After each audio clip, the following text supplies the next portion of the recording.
প্রয়াগরাজ সবার নজরে এখন। প্রয়াগরাজ, সেখানে পুণ্য স্নান চলছে, কিন্তু সেই প্রয়াগরাজ যেখানে গঙ্গা, যমুনা এবং অন্তঃসলীলা সরস্বতী, সেখানে গঙ্গায় দূষণ, ব্যাকটেরিয়া পাওয়া যাচ্ছে সেই জলে, যে জল থেকে কেউ কেউ অসুস্থ হয়ে পড়ছেন যে জল খেয়ে। ন্যাশনাল গ্রিন ট্রাইব্যুনালের রিপোর্ট কি বলছে? আমার সঙ্গে মৈত্রী রয়েছেন দিল্লি থেকে। মৈত্রী, কেন্দ্রীয় দূষণ নিয়ন্ত্রণ পর্ষদের রিপোর্টে উল্লেখ রয়েছে যা তা সত্যি ভাববার মতো। কি রয়েছে রিপোর্টে?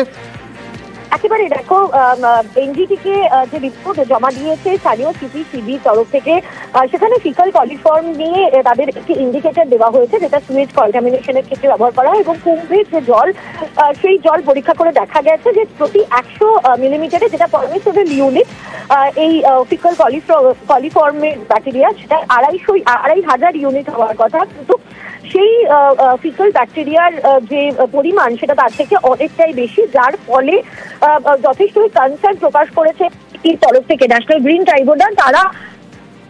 তার কারণ যে পরিমাণে ব্যাকটেরিয়া রয়েছে এবং এত লক্ষ কোটি মানুষ এই জলে ডুব দিচ্ছেন, ফলে তাদের প্রত্যেকের আক্রান্ত হওয়ার আশঙ্কা রয়েছে। এবং বিশেষত যেহেতু সেই জল মুখে নিয়ে কুচি করেন, ফলে সেখান থেকে একেবারে পাকস্থলীতে এবং যে আমাদের যে ডাইজেস্টিভ সিস্টেম, সেখানে এই ফিকাল কলিফর্ম ঢুকে যেতে পারে।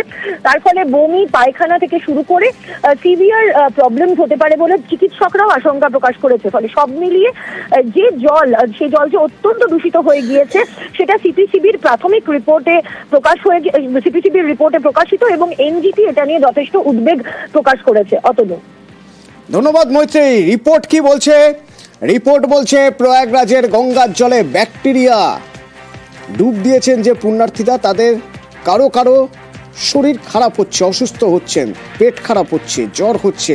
যদিও যে পরিমাণ মানুষ যে পরিমাণ পুণ্যার্থী কুম্ভে গিয়েছেন তাদের তুলনায় সংখ্যাটা খুবই কম। নয়াদিল্লির বেসরকারি হাসপাতালে চিকিৎসকরা নজর রাখছেন এবং তারা পরামর্শ দিচ্ছেন যে আপনি পুণ্য স্নান করুন, কিন্তু গঙ্গার জল খাবেন না।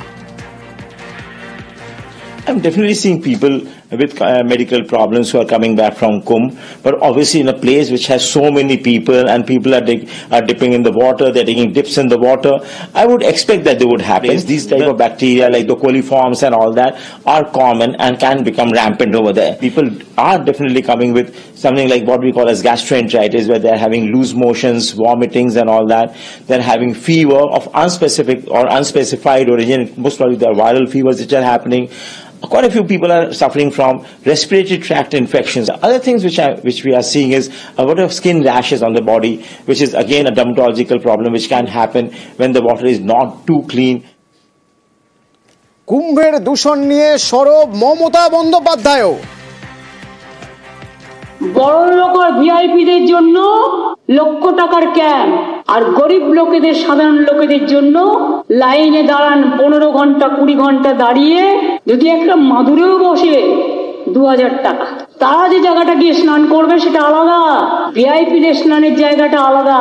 আর সেই জলটা আপনারা দূষিত করেছেন, বিষাক্ত করেছেন মহাকুম্ভের পবিত্র জায়গাটা।